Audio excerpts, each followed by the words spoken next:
Hoy vamos a empezar una nueva serie, la llamé El extraño de pelo largo, porque va a hablar acerca de Sansón. Pero no vamos a hablar de Sansón, vamos a intentar sacarnos el estudio de escuela dominical de Sansón y lo que pretendía ser un estudio temático acerca del deseo, lo voy a aplicar a Sansón. O sea que vamos a estar viendo las dos cosas en paralelo. Cómo se mueve el deseo en nosotros, pero vamos a estar viendo como ejemplo la vida de Sansón. Entonces, ese es el reto de lo que tenemos por delante. Son tres capítulos. Ahí dice Jueces 13, pero es hasta el 16. Hasta el 15 no, es hasta el 16. Está mal el PowerPoint. Entonces, vamos a intentar desafiar un poquito esta realidad del deseo, a ver si nos sale. El extraño de pelo largo. Vamos a ponernos un poquito en contexto, qué estaba pasando. Tenemos que cruzar esa brecha cultural, lingüística, histórica, porque el libro de Jueces fue escrito en un tiempo en el que nosotros no tenemos ni idea de lo que era, de lo brutal que era vivir en ese tiempo, de lo violento que era la sociedad, la cultura de ese tiempo. Y a veces leemos y cometemos el error de traerlo a nuestros tiempos, de traerlo, y ahí es donde cometemos el error. Tenemos que mirar en aquel tiempo, entender cómo Dios le habla a gente de aquel tiempo, cómo Dios usa a gente de aquel tiempo para que gente de aquel tiempo entienda. Entonces nosotros ahora leemos eso y nos tenemos que ubicar en tiempo y espacio. Así que un poquito de contexto no nos viene mal. La opresión que estaba sufriendo el pueblo de Israel, ya duraba 40 años, bajo los filisteos. Recordemos que los filisteos es otro símbolo de pecado, ¿no? Tenemos Babilonia, Egipto y los filisteos. Creo que la semana que viene vamos a ver un poquito eso, cómo en cada uno de esos Dios utiliza como simbología del pecado, Babilonia, Egipto y los filisteos. Entonces, bajo esa opresión de 40 años, el espíritu de la época se resume en una sola frase. Todo el libro de Jueces, no había rey en Israel, cada uno hacía lo que bien le parecía, cada uno hacía lo que se le antojaba, cada uno hacía el deseo que quería, cada uno... En ese tiempo se mueve Dios, en ese tiempo en donde cada persona, cada juez que él levanta, si bien es eh, un oasis en el desierto, vemos que el espíritu de la época era que cada uno hacía lo que bien le parecía. Sazón representa el inicio de la resistencia contra los filisteos. Él comenzó a salvar, ahora cuando leamos vamos a ver que él dice, él comenzó a salvar, pero no puede culminar esa salvación y se va a terminar en el tiempo de David. David va a ser el que va a terminar esta obra mucho tiempo después. El nombre de Sansón es Pequeño Sol o el hombre sol. Tiene que ver con el sol, con la brillantez, con el brillar, con la luz. Qué paradoja, ¿no? Porque vamos a ver que este hombre llamado a brillar termina en tinieblas y ciego. Eso es lo que hace el deseo apartado de Dios. Eso es lo que hace eh, no estar en el propósito que Dios tuvo para esa persona. Pero no nos vamos a adelantar. No quiero, me voy a tomar la pastillita de la ansiedad. Vamos a dejarlo ahí. Entonces vamos a leer Jueces, el capítulo 13 de Jueces. Yo lo voy a leer en la nueva versión, en la nueva traducción viviente para que tenga más fluidez la lectura, pero Ustedes me pueden acompañar con la vista, no está en el PowerPoint, así que, pero lo voy a leer de una vez. Capítulo 13 de Jueces dice así: una vez más, los israelitas hicieron lo malo a los ojos del Señor. Así que el Señor los entregó en manos de los filisteos, quienes los oprimieron durante 40 años. Recordemos, 40 siempre es número de prueba. En esos días vivía en la ciudad de Sora un hombre llamado Manoa, de la tribu de Dan. Su esposa no podía quedar embarazada y no tenía hijos. Entonces, el ángel del Señor, recuerden que el ángel del Señor es una sola persona, ¿no? Ya sabemos quién es el ángel del Señor. Es Jesús. Así que podríamos decir tranquilamente, ahora que nosotros lo conocemos por nombre, que Jesús se le apareció a la esposa de Manoa y le dijo: aunque no has podido tener hijos, pronto quedarás embarazada y darás a luz un hijo varón. Así que ten cuidado, no debes beber vino, ni ninguna otra bebida alcohólica, ni comer ninguno de los alimentos prohibidos. Quedarás embarazada y darás a luz un hijo, a quien jamás se le debe cortar el cabello, pues él será consagrado a Dios como nazareo desde su nacimiento y comenzará, lo que hablábamos hoy, comenzará a rescatar a Israel de manos de los filisteos. La mujer corrió a decirle al esposo: se me apareció un hombre de Dios, tenía el aspecto de uno de los ángeles de Dios, daba miedo verlo.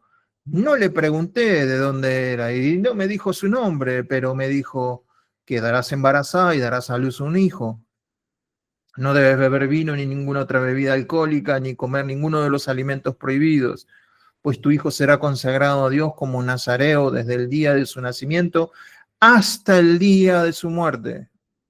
Esta es una característica especial porque no se sabe, el otro que puede alcanzar esta misma categoría es Juan el Bautista, pero no hay registro de que Juan el Bautista sea nazareo de por vida. Sí estaba en nazareo, que podía durar algún tiempo, pero acá tenemos un registro de que alguien iba a ser de por vida nazareo. Una cosa, un dato. El versículo 8 dice: entonces Manoa oró al Señor diciendo: Señor, te pido que el hombre de Dios vuelva a nosotros y nos dé más instrucciones acerca del hijo que nacerá.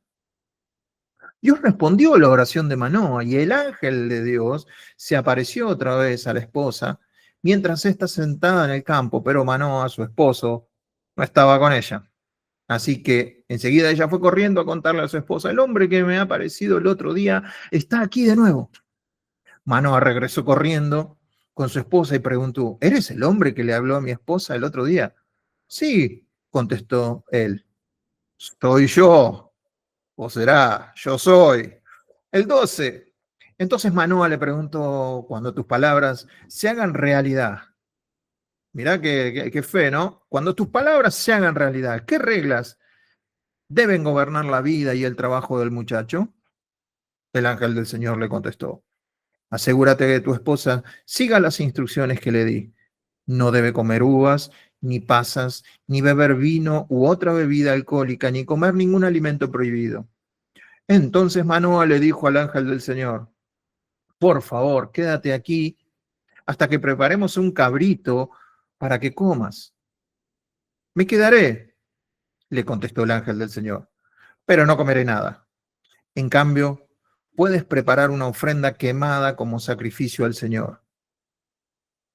Manoa no se daba cuenta que era el ángel del Señor. Entonces Manoa le preguntó al ángel del Señor: ¿cómo te llamas? Pues queremos honrarte cuando todo esto se haga realidad. ¿Para qué preguntas mi nombre? Contestó el ángel del Señor. Es demasiado maravilloso para que tú lo comprendas. Admirable, dice la Reina Valera, ¿no?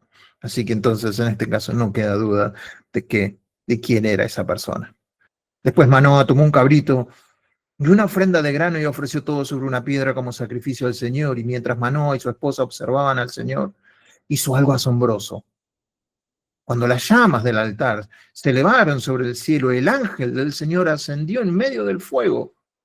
Al verlo, Manoah y su esposa se postraron en rostro a tierra. El ángel no volvió a aparecer a Manoah y a su esposa. Entonces Manoah finalmente se dio cuenta que era el ángel del Señor y le dijo a su esposa: seguramente moriremos porque hemos visto a Dios. Pero su esposa dijo, y acá un poco más inteligente, un poco más lógica: si el Señor hubiera querido matarnos, no habría aceptado nuestra ofrenda quemada ni nuestra ofrenda de grano. No se hubiera aparecido, ni habría dicho algo tan maravilloso, ni hecho estos milagros. Así que cuando nació su hijo, ella los llamó Sansón. Y el Señor lo bendijo, y el niño creció, y el Espíritu del Señor comenzó a manifestarse en él, mientras se encontraba viviendo en Manehedán, entre las ciudades de Sora y Estaol. Hasta ahí la lectura de la palabra, capítulo 13 de Jueces. Entonces, algunos puntos a resaltar. El querer de Dios. Vayan tratando de entenderme. A ver, la mayoría de ustedes entienden de lo que voy a hablar. La mayoría de ustedes pueden enseñar de lo que voy a hablar, la mayoría de ustedes pueden predicar, si no lo han hecho, seguramente lo conocen. La intención es que nosotros empecemos a usar el léxico que la Biblia nos da, hablar con las palabras que Dios tiene para poder entender mucho más de lo que Dios dice. Entonces, el querer de Dios tiene una intención, poder decirlo así, el querer de Dios. El querer de Dios en la vida de Sansón. Primero, vamos a ver que primero lo que encontramos en la situación es la esterilidad. No es Israel la que busca a Dios, no es Manoah, no es la esposa, los que están buscando a Dios. ¿Por qué? Porque la salvación empieza donde no hay nada humano que dar.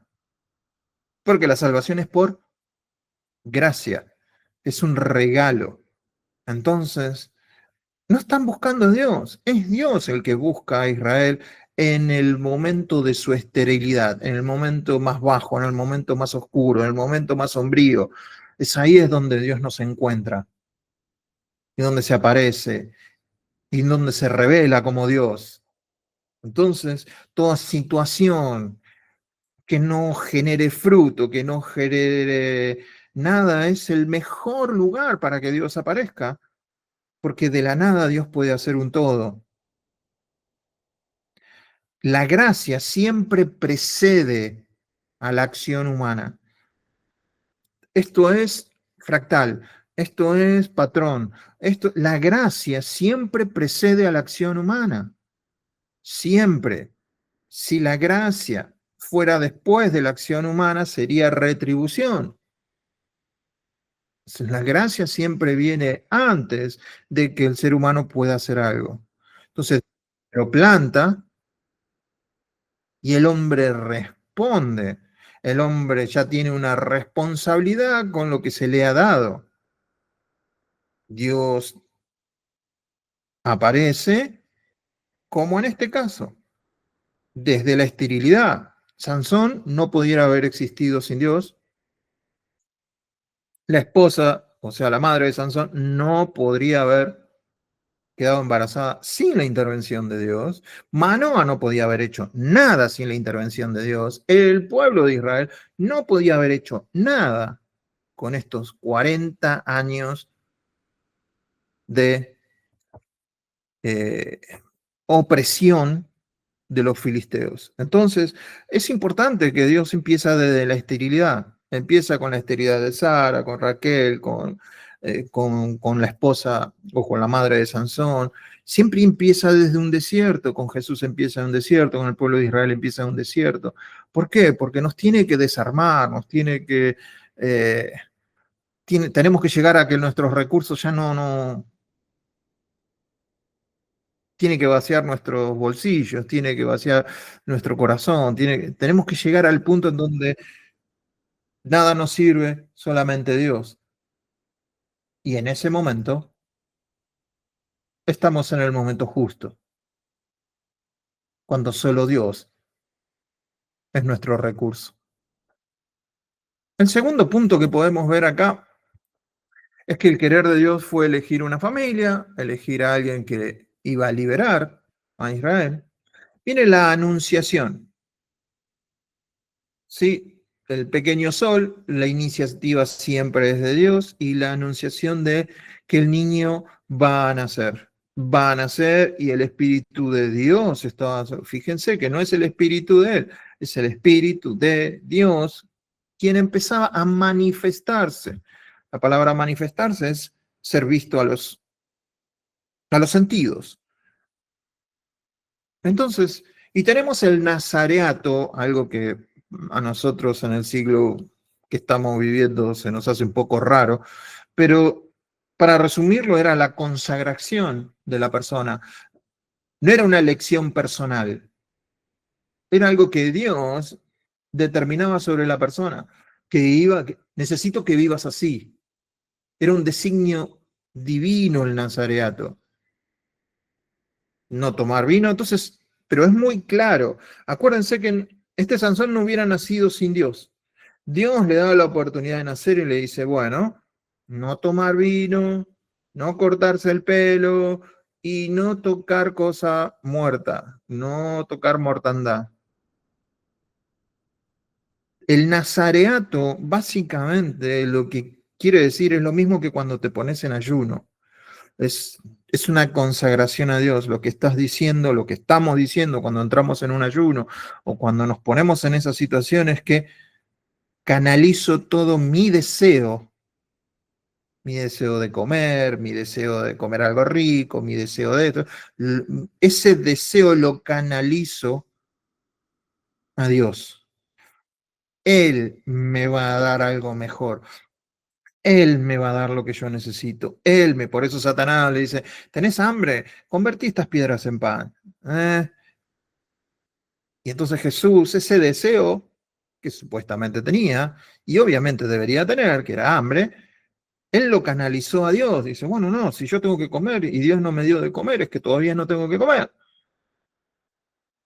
Y en las otras dos tentaciones lo mismo, el deseo de poder ser alguien, el deseo de poder probar a Dios, ese deseo de la carne se canaliza a Dios. Entonces el nazareato era un poco vivir de una manera consagrada a Dios. No era que la persona era una seta, era un monje tibetano viviendo. No, tendría sus deseos, pero el deseo canalizado a Dios. El pelo largo. Esto es una característica que no aparece en ningún otro lado, con ningún otro personaje. El pelo largo es un signo visible de un pacto invisible. Todos estamos de acuerdo que el pelo largo no te da fuerza. Es una tontería pensar que el pelo largo le diera fuerza. De hecho, él tenía el pelo largo, pero cuando el espíritu venía sobre él, mataba a un león. Cuando el espíritu venía sobre él, mataba 1000 filisteos con el. O sea, era la característica de decir, mira, no se ha cortado el pelo, cree en mi palabra. Cree en la revelación que yo le he dado, está caminando en fe, está caminando en revelación, está creyendo todavía. El pelo largo es un signo, es un sello. ¿Qué sello tenemos nosotros hoy? El sello del Espíritu Santo, es un sello interno, estamos sellados. Es las arras del Espíritu, es el down payment, la entrada que estamos dando a nuestra vida futura en el Espíritu, es el Espíritu Santo.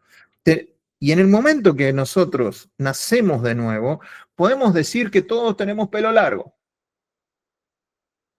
¿Se entiende lo que quiero decir, no? En el momento que nacemos, de alguna manera todos tenemos el pelo largo.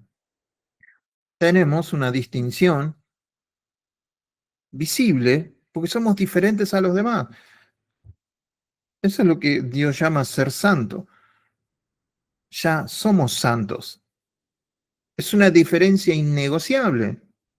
Por eso no debemos conformarnos a este mundo, porque nosotros no somos de este mundo, andamos por este mundo, pero no somos de este mundo. Estamos de esta orilla, pero somos de la otra orilla. Ese es el pelo largo. Tenemos que entenderlo en función de qué significa para nosotros hoy. El deseo de querer de Dios. Somos su poema, creados en Dios para buenas obras, dice Efesios. Entonces, el pelo largo es esa distinción. Podemos decir que es un destino, podemos decir que es identidad, podemos decir que es lo que nos hace diferentes con el sistema de este mundo. Entonces, con esto no quiero decir que hay que dejarse el pelo largo. Estamos entendiendo que eso era la consagración de Sansón. Y el querer de Dios. Creo que en esto va a girar todo lo que vamos a hablar. Él planta el propósito en cada uno de nosotros. No me importa qué estás haciendo, no me importa quién sos, de dónde venís. Dios ya puso un propósito en tu vida. Y así como Sansón, todos tenemos un propósito de este lado de la eternidad. Porque si limitamos todo a nuestro querer, y que yo hago lo que yo quiero en esta vida, lo que vamos a lograr es frustración. Si todo lo que se trata en esta vida es de que yo alcance mis deseos, aún en Dios, vamos a lograr frustración. Y si todo lo que yo hago en esta vida es porque yo puedo, entonces es obras. Entonces es una vanagloria, porque yo puedo hacerlo. Entonces Dios nos pone su querer en nosotros para que nosotros habilitemos, y esa es la parte en donde tenemos que hilar finito hoy, habilitemos que Él nos dé el hacer también. Cuando el querer de Dios está, es fácil entenderlo. Nace del Espíritu, apunta a la vida y produce gozo.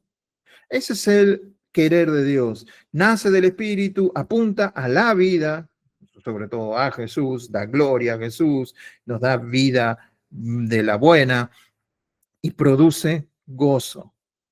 Después hay un deseo que se mete por ahí. Y yo lo voy a llamar deseo culposo, el deseo de la salada, el deseo trucho, que nace del ego, que apunta al activismo, que apunta a la religión, produce acusación. Es el deseo a veces parece santo, decir, uy, no, tengo que leer más la palabra. Y nos ponemos ese deseo porque si yo fuera cristiano, tendría que leer más la palabra. Después, ese deseo, si nace de uno, pero desde la culpa, y eso termina aplastando a la persona. Porque cuando no lo hago, no hay poder en mí para poder llevarlo a cabo, porque nació de un deseo culposo.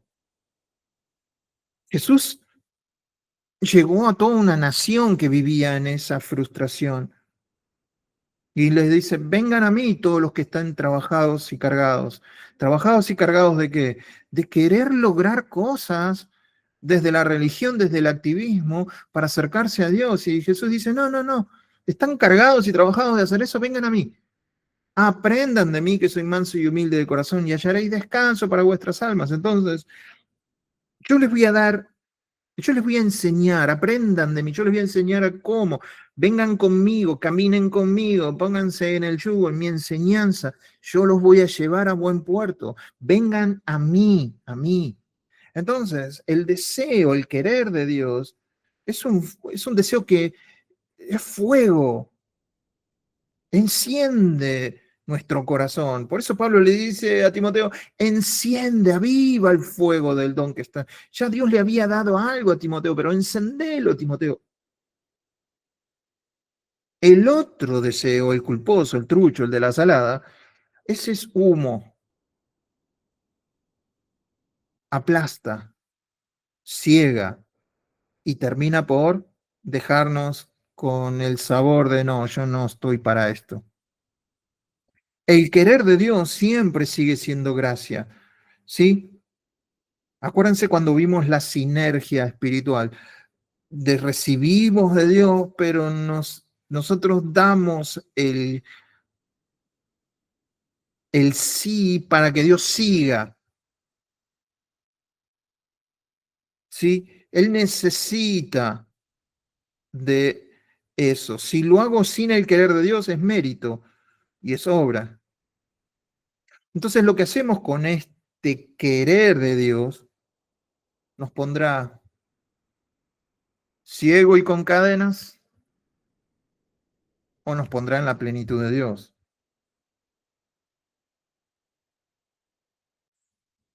Mi pregunta hasta este punto, no sé si lo he logrado, pero ¿está claro para vos el querer de Dios para Sansón?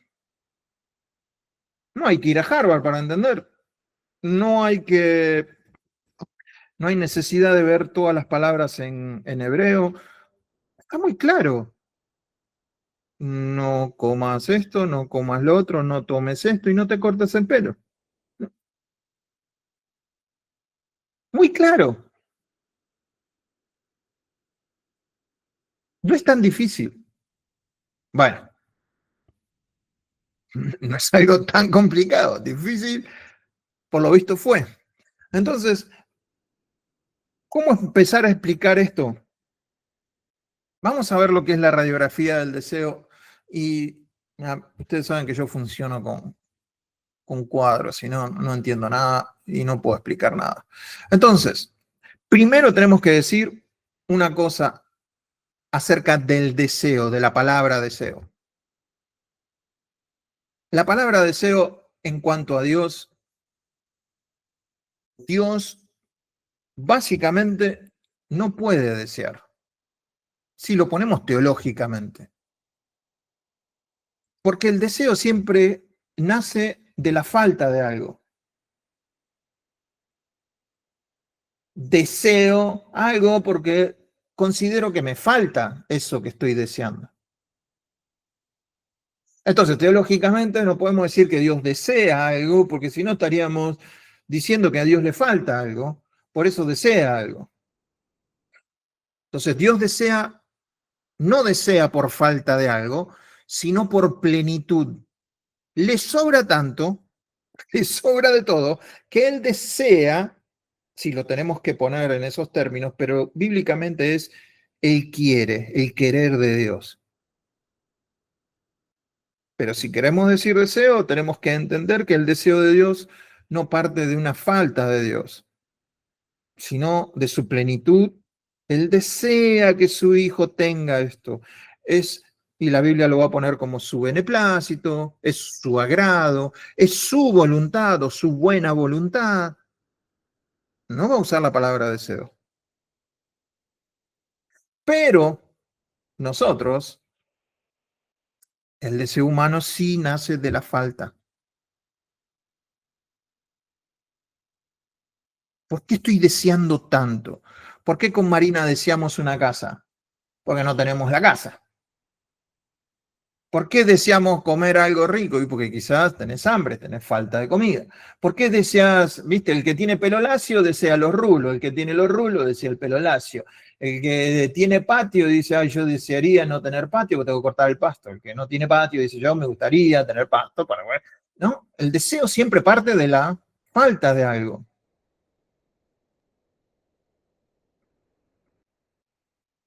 El deseo humano es epitumia. Y ese deseo tiene dos alternativas. El deseo humano puede ser santo, puede ser de Dios, o pecaminoso, como dice Efesios 4:23, que el viejo hombre está viciado de deseos engañosos. Entonces, el deseo, cuando viene a nosotros, tiene que pasar por un filtro que nosotros tenemos que poner, decir, ¿este deseo es de Dios o este deseo es del viejo hombre, vieja mujer, vieja naturaleza, lo que quieras? Y cuando lo ponemos en escrutinio, cuando vemos la radiografía de ese deseo, podemos tomar una decisión consciente o sabia. Y a veces esa decisión consciente igual es meter la pata, ¿eh? Porque quiero hacerlo y lo quiero hacer.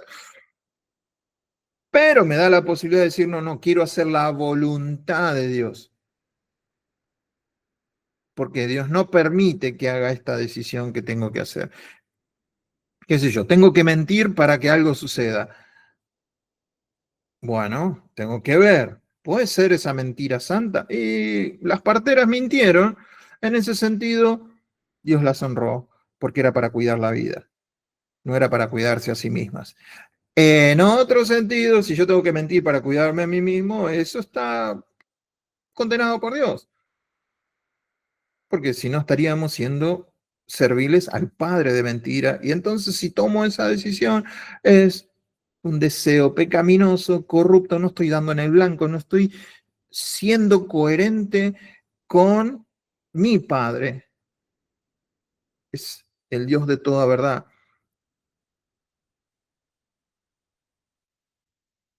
Nace del vacío, nace del hambre interior, nace de la necesidad de llenar.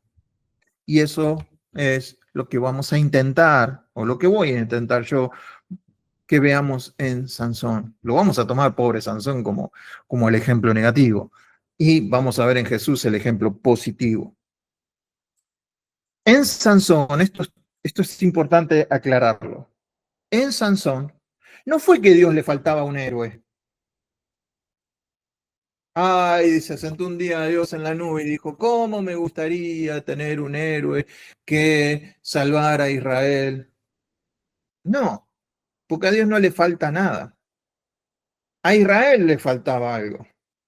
Y de la plenitud de Dios, Dios hace quedar embarazada a una mujer que no podía tener hijos. De la plenitud de Dios hace que este ser humano tenga una fuerza descomunal a la hora en que este ser humano le permite a él actuar. Entonces tenemos que decir que a Dios le complació, fue su voluntad hacerlo libertador y nazareo. Entonces, por consiguiente, tenemos que entender que ese fue su querer en Sansón.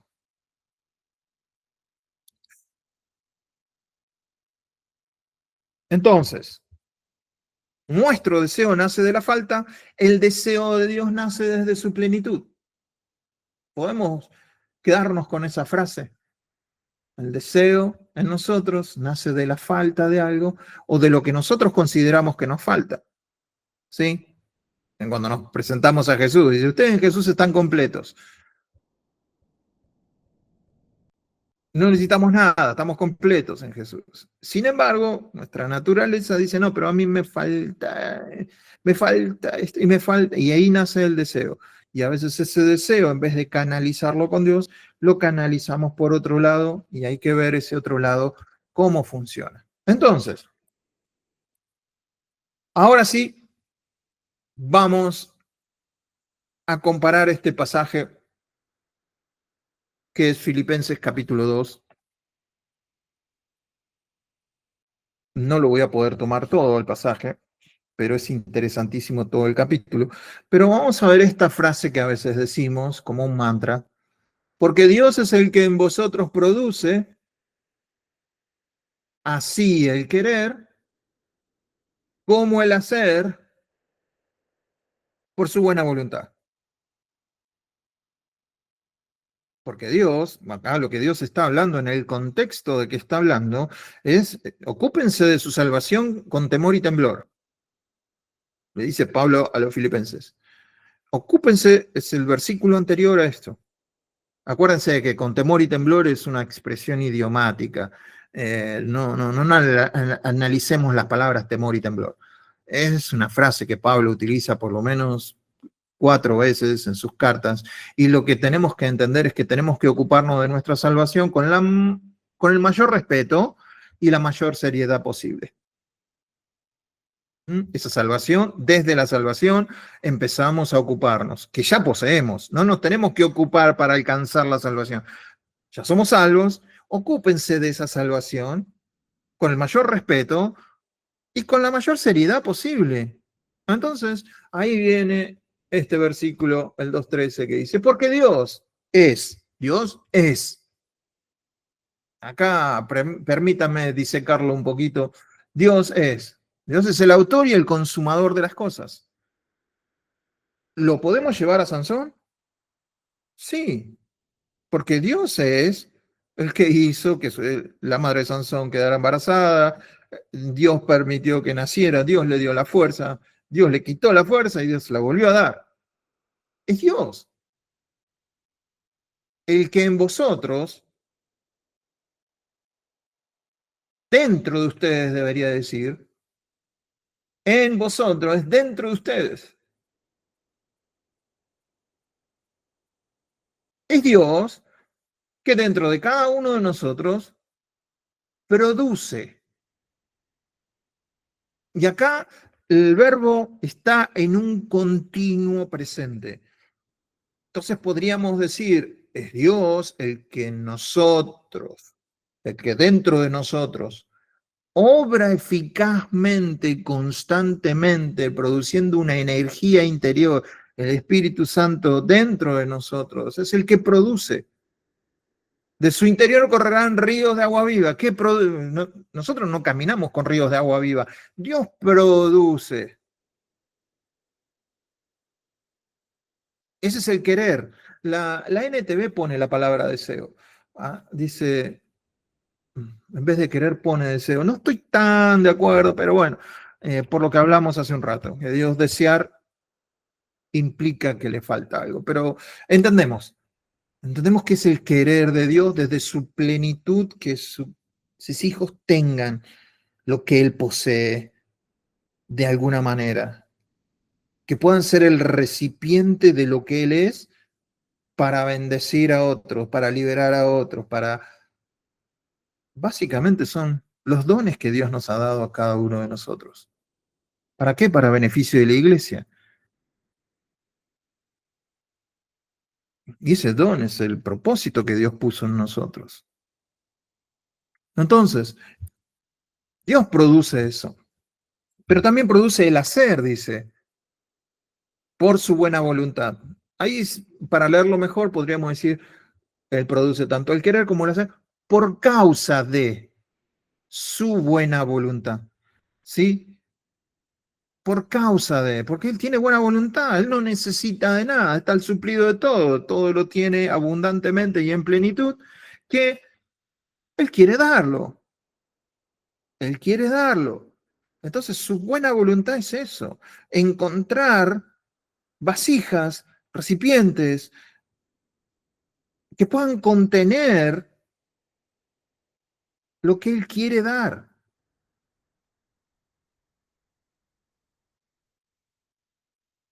Pero hay una grieta. Nosotros en Argentina vivimos de grieta en grieta, ¿no? Entonces, deberíamos poner que entre el querer y el hacer de Dios hay un espacio. Dios produce el querer en Eduardo y también el hacer. Pero entre el querer y el hacer hay algo que nosotros podemos llamar, ahora lo vamos a ver, pero que Pablo lo define de esta manera. Miren esto que dice Pablo. El querer el bien está en mí. ¿Quién lo puso? Si entendemos que el querer lo pone Dios, Dios puso el querer hacer el bien en Pablo. Pero Siempre hay un pero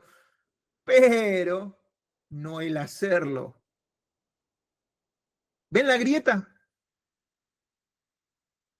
Entonces, entre el querer y el hacer de Dios, que son dos cosas que hace Dios, está, la Biblia lo llama de varias maneras. La rendición, el libre albedrío,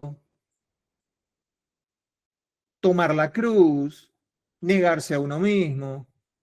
Cuando no lo hacemos es contristar al Espíritu Santo. Cuando estamos en ese valle de decisiones es guardar el corazón, no endurecer el corazón.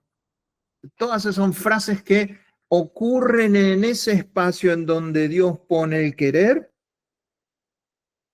y espera que en nosotros haya el deseo de su querer. Cuando alineamos nuestro querer con el querer de Dios, ahí viene el hacer de Dios. O sea, el poder de Dios para hacerlo. Se genera un cortocircuito cuando Dios pone el querer y nosotros no queremos lo que Dios quiere. Y ese produce un... Entonces, el hacer, Dios no va a violar a la persona. No, no, te puse el querer, vas a hacer el hacer también. Ese es inconstante en toda la escritura. Entonces, lo que nos está dando acá Filipenses 2:13 es el ideal. Pero en toda la Biblia nos muestra que ese ideal recibe resistencia de parte de la carne, de parte de la vieja naturaleza. Entonces, el querer de Dios, cuando encuentra la sinergia espiritual, cuando encuentra el corazón disponible y dice, ese corazón dice sí, entonces Dios energiza ese querer y nos da la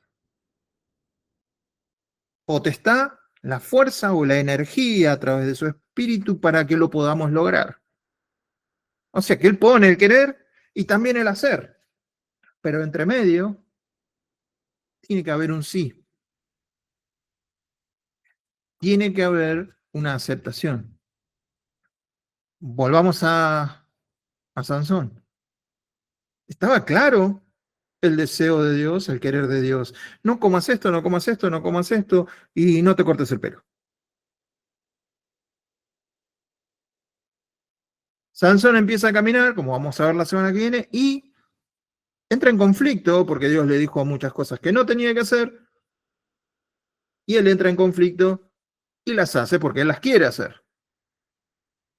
Por un tiempo Dios usa a Sansón, pero llega un momento que ya es incompatible y Dios aparta de Sansón.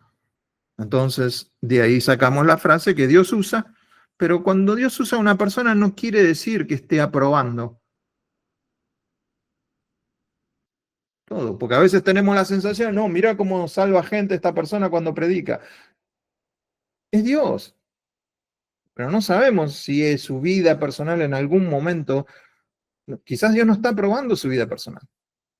Y si no hay un arrepentimiento, Dios va a remover su espíritu de esa persona, aunque nosotros veamos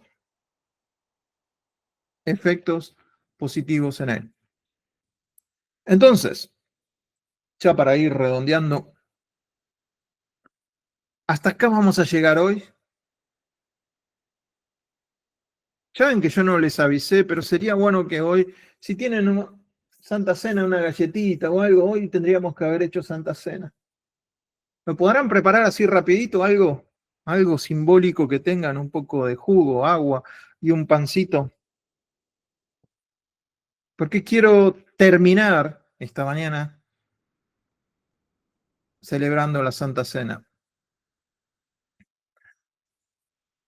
Pero hubo un ejemplo que caminó esta tierra que se encontró bajo la misma disyuntiva, porque vino como hombre. El deseo de Dios estaba, el querer de Dios estaba en él, y hubo un momento en donde él nos mostró, que siempre lo repetimos, ¿no?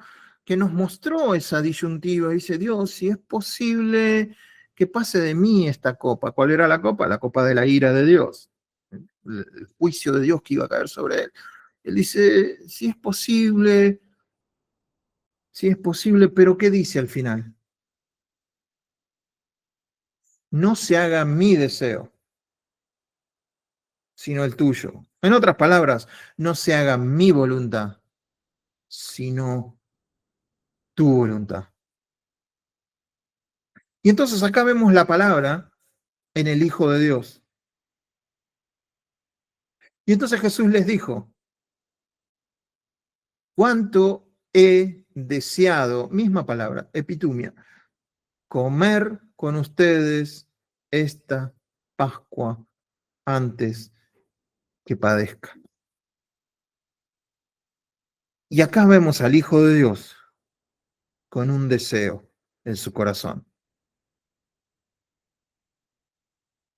Tener comunión.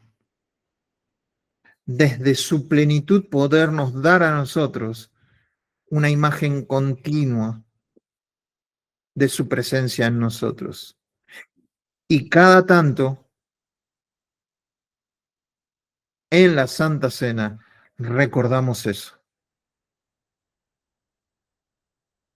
Jesús deseó como ser humano comer, no porque a él le faltara, sino que desde su plenitud, de lo que iba a lograr, salvación. Porque cuando la obediencia a ese querer alcanza el punto más alto, alcanza el punto más puro, se convierte en un gozo sacrificial. Entendemos y nos ponemos en sintonía con Dios, entonces ahora hay un gozo en sacrificarme, hay un gozo en vaciarme, hay un gozo en, Pablo lo pone de otra manera, él dice, aunque sea derramado en libación. Uf, qué difícil eso. Bueno, la libación era el punto final en el sacrificio, era la frutilla en el postre, era el cierre. Y entonces Pablo dice por la iglesia, esta es la gota final, esta es la corona, este es el servicio culmine que yo me haya vaciado por ustedes. En el caso de Jesús es lo mismo. Llegó al entendimiento de que Él iba a morir por nosotros, aunque después lo sufre y cae en esa grieta, pero viene a sus sentidos y dice que no se haga mi voluntad, sino tu voluntad, que mis deseos no sean cumplidos, sino el tuyo. Y esa es un gran antídoto cuando estemos ahí en la radiografía de lo que estamos deseando, si es que lo voy a suplir con algo de Dios o lo voy a suplir con algo del mundo o con algo que no es de Dios. Esto no es para culparnos, esto no es para condenarnos, esto es para que entendamos más o menos cómo funcionamos de este lado de la orilla. Así que si tenés pan, partilo, ¿sí?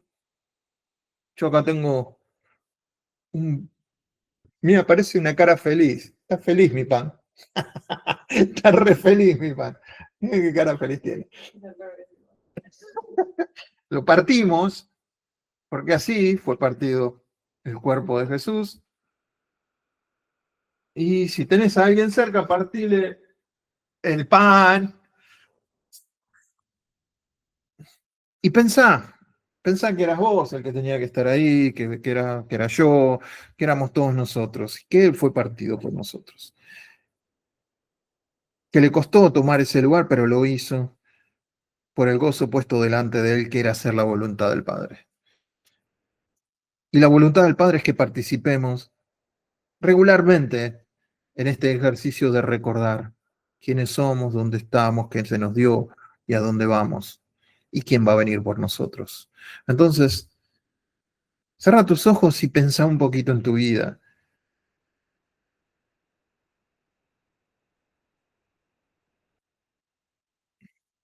Este no es el cuerpo de Jesús, pero las imágenes en tu corazón tienen que hacerlo, que es el cuerpo, partido por nosotros. Y nosotros, aunque somos muchos, somos uno en Cristo.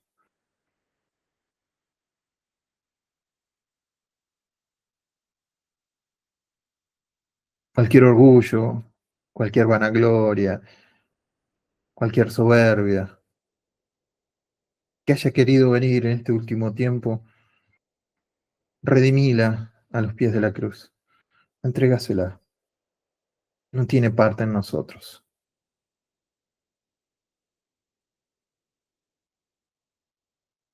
Dale un lugar al Espíritu Santo a que te muestre, que me muestre. Y si viene una imagen, una persona, redimí, llévalo a la cruz, llévalo a ese lugar. Toma la cruz hoy, conmigo,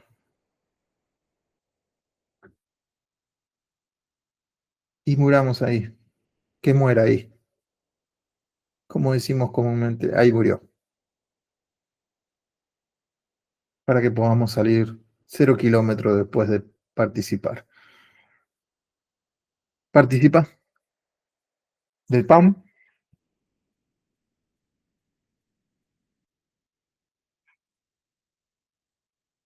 Participemos todos del pan.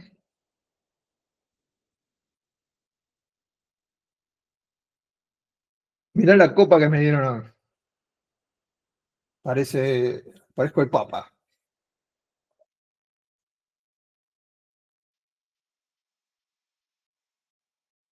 El vino es el sello en este nuevo pacto en el que estamos viviendo, mucho más precioso que el viejo. Tiene promesas superiores porque están en una persona que está viva y acarrea todas esas promesas. Y son un sí y un amén en él. Así que rehabilitemos este pacto, confirmemos este pacto hoy que tenemos con Jesús, porque en este símbolo del vino podemos decir otra vez, Jesús, entro en ese pacto, no me quiero salir ni un milímetro fuera de ese pacto. Si alguien está enfermo, en este caso vamos a poner a María, vamos a poner a Ricardo, por el que está orando Pablo, vamos a poner a Matías, vamos a poner todos aquellos que están pidiendo por oración, por sanidad. Y participemos todos. Si estás ahí, oren unos por otros. Fíjense, háganlo ameno esto, no lo hagamos religioso. El Señor está ahí, sentado con vos. No está acá conmigo. También está acá conmigo, pero está participando con nosotros. ¿Cuánto he deseado comer con ustedes esta Pascua? Bueno, cada vez que hagamos esta Pascua, Él está con nosotros. Se hace presente. Está presente con Ricardo y Laura acá en el norte de Buenos Aires, está en Córdoba, está en Brasil, está en Lomas, está... ¿Por qué? Porque está en nuestros corazones.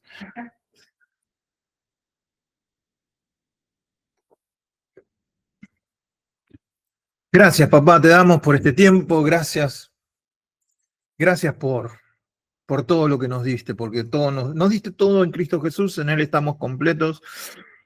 Ayúdanos a seguir meditando sobre esto y que tu querer en nosotros sea siempre lo más importante. Que no se haga nuestro deseo, sino el tuyo, que no se haga nuestra voluntad, sino la tuya, y que podamos servir con lo que vos nos diste, en tu potencia, en tu energía, a todos aquellos que los necesiten de distintas maneras. Estamos abiertos, papá. Somos disponibles, somos instrumento en tus manos. Ayúdanos, papá. En el nombre de Jesús. Amén. Y amén. Hoy más que nunca estoy interesado en saber qué tienen para decir